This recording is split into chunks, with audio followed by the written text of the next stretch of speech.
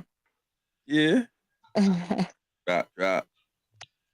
Speaking of St. Einstein, he admitted the reason he came up, the only motivation for the general theory of relativity was to explain the perihelion of Mercury, and that was it. That was the whole goal. I don't know if you guys, I posted in the chat we have, Levelheads, a video from Pierre Robitaille. I don't know if you guys watched it, but I only posted because in the beginning he goes through the perihelion and Mercury, and initially they thought it was like another planet, right? And the guy that thought it was another planet is the guy that helped discover Neptune, right? So everybody believed them, and they spent like 50 years trying to find this other planet during eclipses and all sorts of things. But then they couldn't find it. One person said he thought he found it, but nobody believed them. And then after all this time, right, 50 years or 60 years of searching, they come up with the general theory of relativity. Basically, it's the way I look at it is they have a model of how the planet is supposed to orbit, and then it turns out it's wrong. And then they go, well, okay, well, this could be causing it. It must be this other planet, because within this dynamic system, right, we're gonna if we had another planet, that'll fix it. Then they couldn't find the other planet, right? So like, fuck, dude, we just need to get rid of the entire thing and come up with time doesn't exist, and we have used bendy rulers and a bunch of nonsense. Dude, that's the Planet Vulcan story, man. They were the Royal Society they even tried to roll it out by a successful confirmation of a sighting of the planet. So they sent a guy out to interview some farm lad that said that he's seen it with the telescope in his barn, and there's no evidence of it, right? It's just like a story, and he's like the interview of it, like I'll have links for it in a little bit, but anyway. The interviews the guy, and he's just like, "Did you see it?" And he's like, "Yeah." And he's like, do you swear that you're not lying to me?" And he's like, "Yeah, I'm this is straight up, dog. I seen it." And they were like, "All right, bet." So I pinky promise, dude. Yeah, I pinky swear. So he's like, "All right, bet." And they go back and report it. And he's like, "All right, dude, Vulcan's away." And they had their media coverage was like, reporting that Vulcan was everyone was vulcanized, and then they went ahead and retracted that. Yeah, it's a funny story, man. We should do a space on like stuff that they just got crazy sky stuff that they lie about to fix the dynamics problem that they have, or the tool bag, like the tool bag. Yeah, just random stuff in the sky. Failed prediction on orbits is why they also had to demote Pluto as a planet. They remix a lot of things, man, just to make this shit work. Really, I didn't know that. I never really followed the Pluto thing, but I know we're trying to wrap up. Let's I know the cyborgs is tired, dude. We got to get them plugged in. They're overheating. Can you schedule multiple spaces at one time? I'm not sure. I don't know why you couldn't. Asking secret, but like I feel like you should schedule the 100th episode way in advance. Schedule the 100. I could do that, I think. That way people could see it. If I can schedule it, that means I won't. Well, I don't know. If I can, I think you can, because when you go schedule a space, it says like upcoming spaces. That's true. You might be able to do multiple now. That way, like extra people could see it and get like, ooh, what's 100 episodes of other shows? That's what they're gonna say with that voice. Ooh. Facts. I think that's everything on the list, unless you could think of anything else. You have some trivia questions from the other week. I don't know if you want to look at those. We can look at those next week. Why you always want to do trivia after 42 hours? Not do them, but you already didn't you put the answer? Why do you ever want to do trivia when we well rested? And I be saying, let's do trivia. Don't piss me You off. ain't even say the word trivia not one time. All morning.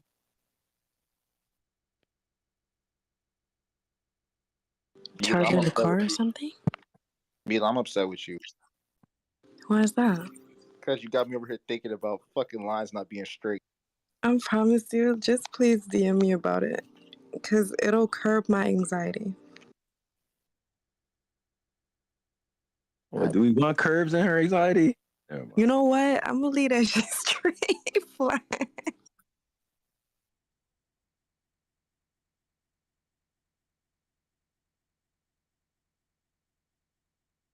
I think I know where I'll put it.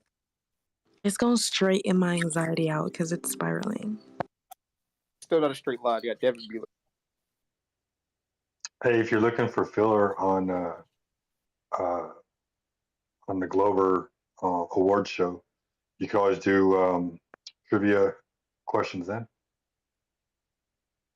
When is the sun closest to us in the northern hemisphere? in the winter.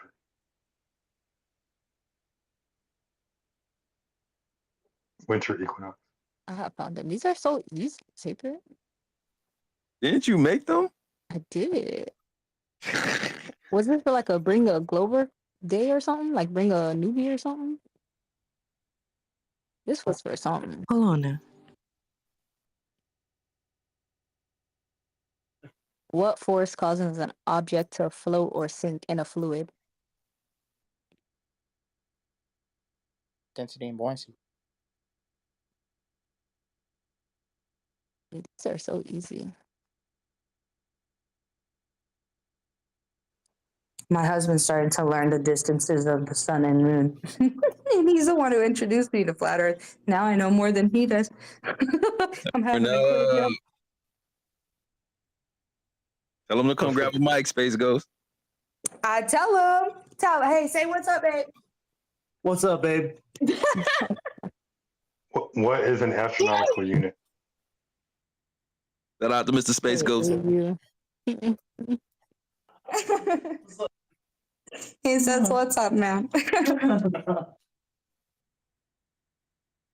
you guys think of anything pressing, or if anything goes on, like anything, Elon Musk hop into space talking about some flat earthers, y'all send it to us, DM us, like whatever you guys send, a pigeon, a smoke signal. Seriously. I better not miss that message. If y'all don't tell me that Elon start talking about flat earthers in a space, bruh, I'm not starting the Flat Earth Fridays ever again. Y'all don't love me like that for real. I ain't hear this one.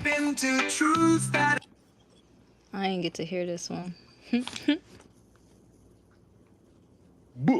Flat Earth Fridays, the truth unfolds. Ex-hosting the show, breaking the molds. Every Friday night, we gather round to dive deep into truth that is found. Yeah, we playing this at the barbecue. What?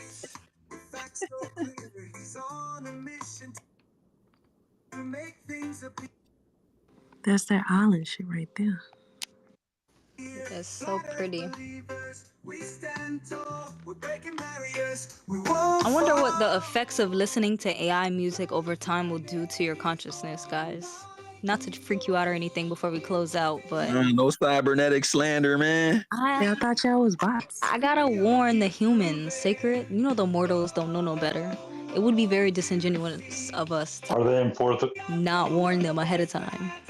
Just a little bit. Just a little bit. Go ahead, She-Dog. I was going to say, are they 432 or 441? Ooh. 432.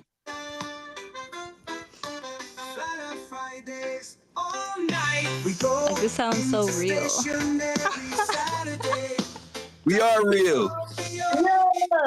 That's crazy.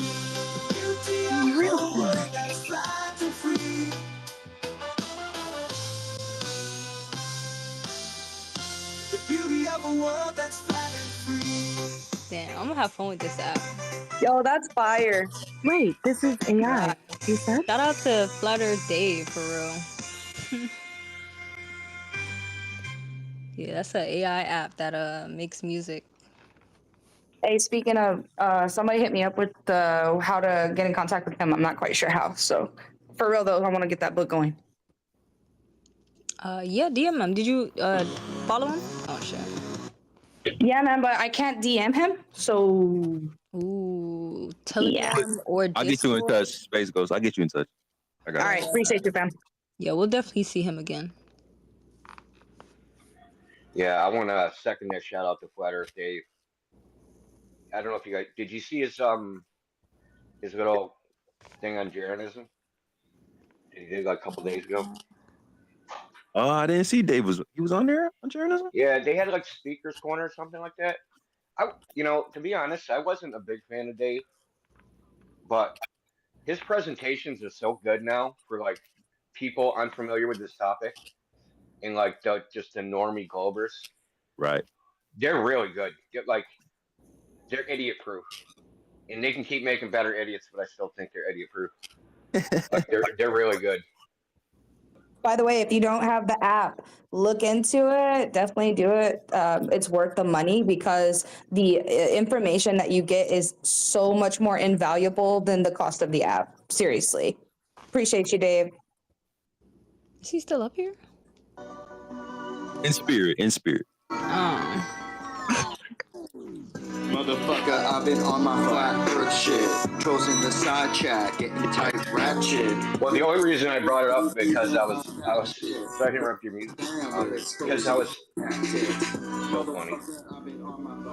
I saw Brenda target you, Sacred. You seen that, right? Okay. Yeah. So here's the funny part. In that stream of Jeranism and Dave, they specifically had in the title, "No Brenda." It's so funny. I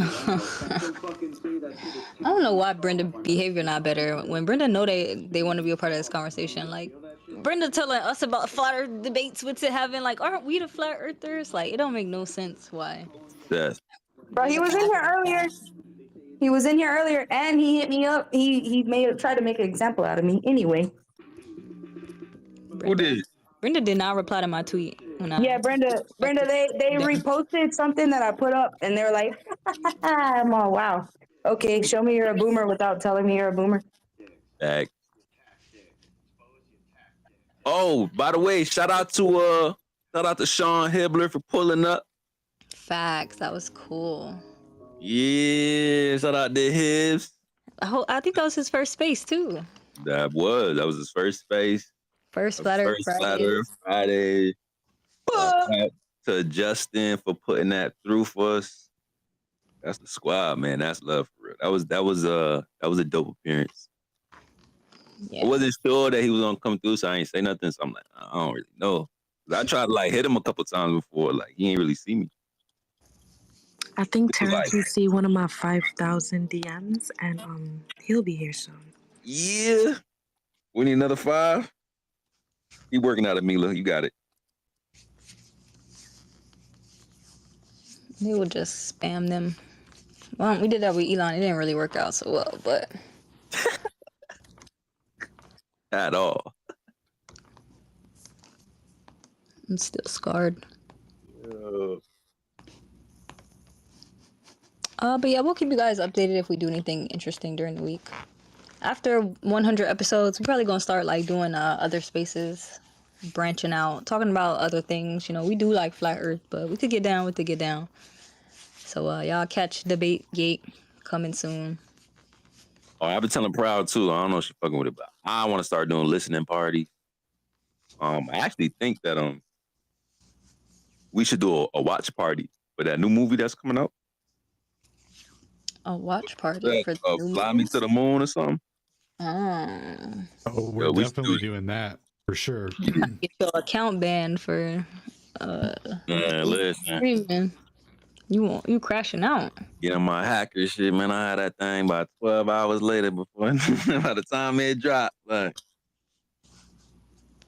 yeah, we definitely gotta do that. Hey, speaking of watch parties, real quick, we're probably gonna do a watch party tonight for the movie The Principal, the geocentric movie. Another one or the same one? The same one. Oh. Ether Cause or Earth Awakening? Ether Cause. What's up? Y'all pull up the ether cars tonight? Probably in a few hours. Make sure y'all wash your ass though. I know y'all didn't.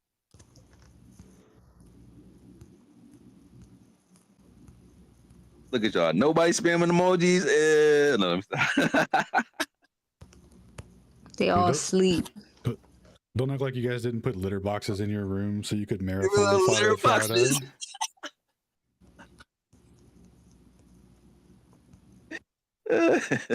I'll play with y'all. I'm gonna cut that part out. I'm not. Yeah, I got you, dog. Who I'll else in time dilate it out. All right, cool. Before we close out, who is in here? I don't see no. Toby's a great egg closer. I don't see no Globers in here. I was looking to see if it was any Globers in here still. Like you here to the end? They still anonymous? Yeah, of course, but. Oh, we going to the Bored Ape space this Sunday or not? We gotta talk to I don't know. We didn't. Yeah, we gotta hit Van Zandt or Banksy. So like quick little sidebar, like we kind of sorta got invited to like a Bored Ape space. So it might be like the Flirts and the Apes chilling. Not really sure. So come with your new PFP if you want to look cool. Word. Wait, I'm sorry. I didn't hear. Never Bored mind. Ape I'll Project just. is dead. Bored Ape Project is dead. You said it's dead, Shinku? The Bored Ape Project is dead. Retardio killed it. It's an NFT, Mila. Why is it dead? I mean, it's not as lit as it was. I give you that. But they are very much rich, Shinku. If that's dead, then what is life? I don't know, man, but I got a lot of Bored Apes on my timeline salty that they paid 62 Ethereum for a PFP. Oh nah, you can't play top dollar. That's an L for now anyway. I remember when I was up to Ethereum. It hit different. Ethereum. I miss when Twitter let you use your NFT. They took that away. They really took that away. Oh, that hexagon? Yeah. It was hexagon. That's what you wanted? I thought that was Facebook that did the NFT thing. No, Twitter did it too. Oh, they did. Reddit still does it though, but Hulu uses Reddit. Reddit. If you get on the internet and log into Reddit to go, you're a menace to society. If that's where you socialize. I thought so. I made a Reddit to be a degenerate because I thought that's where degenerates went, and then I got banned from Reddit. And I figured out that's not working. Damn, if Reddit don't accept you, I don't know where your hope is, Shinku. That's why people get banned off of Twitter. I'm like, it's a free speech platform. Like people say the wildest shit. And they'll get kicked out. Free to sweet, man. You know, I've seen some great things on Reddit, but my new favorite thing is like schooling Witsit. That's like the best thing going right now.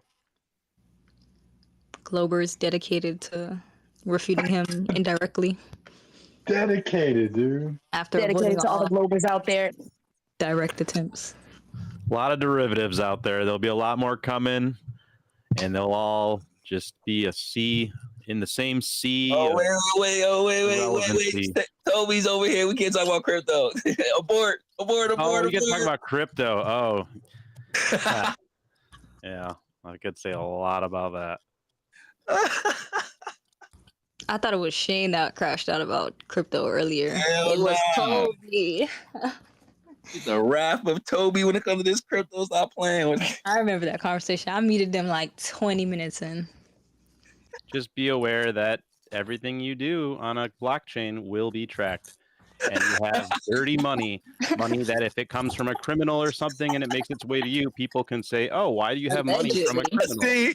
And you have to tokenize yourself via your government to even access your cryptocurrency. The things that allowed you to anonymize your cryptocurrency, such as Tornado Cash and Blender.io, have been shut down. It's an international effort to keep crypto from actually being truly anonymous. That's why it's not so easy to actually crypto my middle name, bro. Such as Monero is not so easily attainable, specifically because that's what they don't want you to have. He taking shots at your organ. Nah, no seriousness. I do want to see the debate. I got my Bob and weed. What if I was up 100K off crypto, Toby? Oh, I made money off crypto too. I mined a bunch of Ethereum. Oh, he's a I bought and sellout. sold No! Ethereum. But I'm saying, as somebody that I did that in the past, and actually I still own some Monero. But that I don't deny the fact that it's a system that's been ushered in. There's a reason that Bitcoin, the way that the place this all comes from quote unquote Satoshi Nakamoto, which if you look up the family name of those two Japanese names, literally means central intelligence. And if there was actually a real person, a real name, a real figure attached to Bitcoin, no one would have ever developed any trust in it. But it was planted with a pseudonym so that people would develop not just trust in it, but when you have halving cycles that go up and up and up and up and then drop and then up and up and up and up and then drop, and then people get rich and rich. That's how you make money, Toby. From it. Yes, because it's a psychological game that the CIA built so that you want, or maybe I'm here for these. I'm here for it. Most cryptographic technology comes from the Naval Research Laboratory, and in conjunction with the NSA. And so, I mean, I'm just Toby. I want you to host a space all about this. Yeah, we need to. Yeah, I'm there. If he does, I'm in there. I'm gonna argue against Toby. I'm in there. Wait, I'm gonna be your nuh-uh, Toby, Toby. Because Toby versus all the DJs, yo, we need that. Are you following the lore right now, Toby? With Satoshi's wallet, apparently, the Retardio community had got a drop of Rumilios, and they were told to burn the Rumilios in Satoshi Nakamoto's wallet. And the Rumilios are on the Bitcoin blockchain. And when they were minted, the floor price for these NFTs was like fucking almost one Bitcoin. And people were like, no, I'm gonna hold them. But people were burning them. People burned like 3, 4, 7 of these shits, bro. And they don't know what they gonna get back from it. Have you been following that? No. It's a lot of lore right now, and people are just sounds like a Latin gang war. Yeah, it's like they're sitting like fucking like millions of dollars worth of Bitcoin to this wallet, just burning it and not knowing what they're gonna get from it. But like, there's a whole lore around it. It tracks with Ragnarok. It's weird shit. No, our first debate gig. No, I did appreciate Dave's approach though. He said, "You know what? This is probably from the CIA," and I was like, "You know what? The fact that he didn't try to sell a dream, lie, and like a lot of people do about crypto being the answer to everything, he says that there's some things that you should be careful about. You will lose a lot of money. I mean, that's a sales tip that you give to truthers, because we could smell BS. So he got all that all out of the way, so which makes me trust a little bit more in his info. So I'm all for a crypto debate. I think it's all the most centralized version of quote unquote decentralized currency. It's the most centralized. I mean, centralization doesn't mean force alone. It's the most centralized it can be if you peel back the layers. But anyway, that's another thing. If cashless societies are where we're going, I might as well get up ahead and on this scam, yo. It won't be the I'm taking financial advice from a flurf. It won't be the first debate. We definitely gonna talk about Drake and Kendrick first. That's gonna be the first debate. Sorry, y'all. Like, think about it. If we're going to go to a crypto digital age anyway, and all these companies like JB, Chase Morgan, all these big companies are putting their feet in the door, would you not want to be part of that too? Might as well get the foundation set up. I'm not muting y'all out of courtesy. You sell out. Out of courtesy, I ain't muting y'all.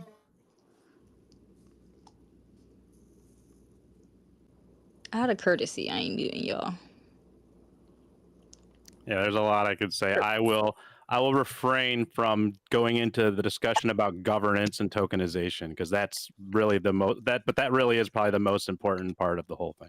Yo, the way anti-flat earthers is to level heads of Flat Earth Friday.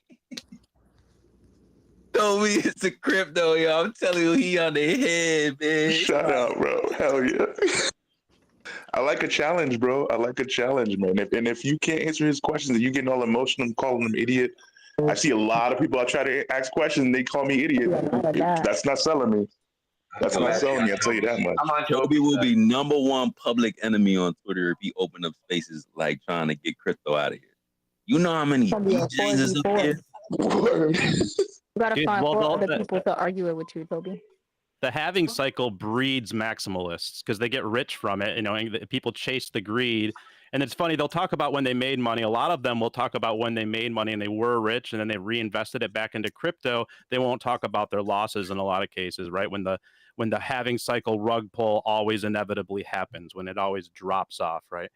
and they won't talk about that part as much. And a lot of them, like one thing you need to understand with cryptocurrency is the psychology of money. There's a fantastic book by Morgan Housel that I would recommend, and one thing that book talks about is how you'll find people that are very rich that are extreme risk takers, and they will tell you that, oh, here's how you get rich. You take these extreme risks like I did. Gotta take risks. You gotta shoot that shot, Toby. Well, what's missing from that contextually is that risk takers are just a proportionate, they're proportional to the population. So, and with every amount of risk that people take, so let's say, you have 10 people out of 100 taking risks. Well, 2 of those people are going to get lucky, even if they didn't, properly know what they were putting their risk into. And so even though you talked to that one risky rich guy, or that risk-taking rich guy that was correct, there were 8 others of them. 80% of them actually are still taking risks and still haven't made a big, breakthrough like that guy did. So that's kind of, you need to understand that, first of all, with all the psychology, and that plays into the psychology of the Bitcoin halving cycle. And that's why you breed these maximalists. I used to be one of them. I used to tell people, oh, buy Ethereum, buy Bitcoin. Oh, get on Cardano. I used to love Cardano. There's a million problems with Ethereum I could go on and on about, and all the broken promises that the Ethereum Foundation has put forward. And I mean, Web3 is not shaping up to even be what they said it was going to be, and that's despite the fact that it's inherently trackable and is perfectly set up to engineer an actual ESV score, like an environmental and social credit score, right? But yeah. Yo, Levelheads, can we get Toby some Dome, please? Can we get Toby some Dome? No, did he? Yo, I can't, bro. I can't. Yeah, I agree with Toby to a degree. I was actually an early Bitcoin adopter. I was mining Bitcoin as far back as 2011. I minted I mined like 400 Bitcoin, and I sold them for $17. What? Bitcoin? What the? Yeah, what? so yeah, man. So back then, we call that a lit Indio. So check this out. No, Back then, there was only one no exchange. 24/7 Discord. He would be on an island somewhere like, yeah, the earth is flat. I don't give a damn. I'm on my own island. My island flat. What the hell you talking about? Yo, can you imagine a world with no Indio? Yo, thank you for doing that, bro. I don't know what we would be doing with us. That's not the only time I did something like that and lost millions of dollars. But that's not the point. So back then, there was only one exchange for that you could exchange your Bitcoin for dollars. It was called Mt. Gox, and they got hacked. And I had a stop loss order in for my break-even price, right? The cost of electricity, mining the coins, all that crap. So I had a stop loss of $17. The price fell from 30 when the news of the hack got out. It fell from $30 to $4 in about 5 minutes. Damn. Yeah, because once the news, I was actually I was monitoring IRC. There was an IRC bot that put up the price in real time, like every 6 seconds, and that the price just dropped because of the hack, right? And it turns out that someone had hacked this exchange, and basically they had duplicated their entire network. So Mt. Gox thought they had all these Bitcoin. They actually didn't have any. They actually still owe me some Bitcoin, as a matter of fact, because I didn't sell all of them. I sold almost all of them. Anyway. Sound like an inside job, Indio. Yeah. So, I mean, the whole world was in on it, proud? No straw man me, crypto. Yeah. The whole world. The teachers are lying? Even the teachers? No. Bitcoin miners were lying too. So my beat, like back then, there was basically like a duel. So duel between people that want Bitcoin as an investment device, right, a store of value, versus people that want to use it as a currency. I was on the currency side. So I actually ended up getting banned off of Bitcoin Talk because Bitcoin has been driven into one direction. It has been driven into the investment direction, so you get speculation. But if it had a currency base, right? If it was used for like for regular transactions on a daily basis, that would be bad for the United States, right? Government, because people are transacting in Bitcoin and not dollars, right? So that was intentionally tanked, and now we have Bitcoin Cash now, which is so Bitcoin. I don't know if you guys know this. Bitcoin got broken when they did the SegWit fork. I don't know if you guys are aware of that. They did something called a SegWit fork, which means segregated witness, so that they could have transactions go faster. They separated part of the block into a different piece of data. But the literal definition of Bitcoin is like a series of witnesses of transactions, because that's what the peers are, right? They're all witnesses to the transaction, and they separated the witness part from the transaction part. So Bitcoin right now, it has a fundamental flaw. The regular Bitcoin, right? The mainstream Bitcoin. The Bitcoin Cash that still has the old stuff. Dogecoin still has the old where it's all the same too. So I mean, that's my issue with. I don't have an issue with crypto in general. Just I think there was an opportunity and it was missed and it's been hijacked. That's what I think. Well, I don't know what. You I don't know said what something Toby. interesting there. You said, like, you kind of hinted that you weren't going to use it. You weren't into it as a currency, but only as a speculative asset. No, the other way around. I was going to use it as a currency. So that's when you were for it, you thought it was actually functional as a currency, but now because now it's the you realize internet, that, right?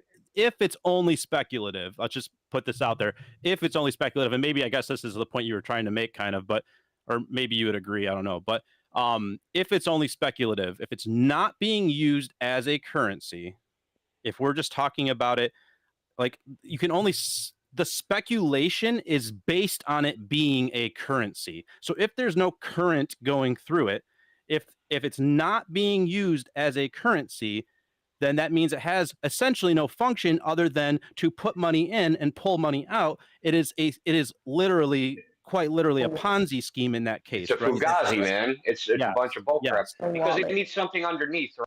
Something. Yep. Hey, look, man, call it a Ponzi if you want to. Give me 400. I just did the math on y'all ever multiply 63,000 times 400? Dude, yeah, and a ton of people made a ton of money off Bernie Madoff stuff too. Yeah, I mean, like, so the main problem. So this is a problem with the money thing in general, right? So people value their Bitcoin in dollars. The Bitcoin should have its own value, right?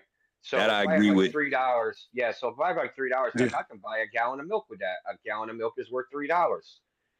But people would take like, oh, a gallon of milk is worth 0.0001, Bitcoin. They don't say that, right? They'll convert your Bitcoin into dollars and then equivalence their Bitcoin to some other third party currency. That's a mistake. That's a right? lot of work.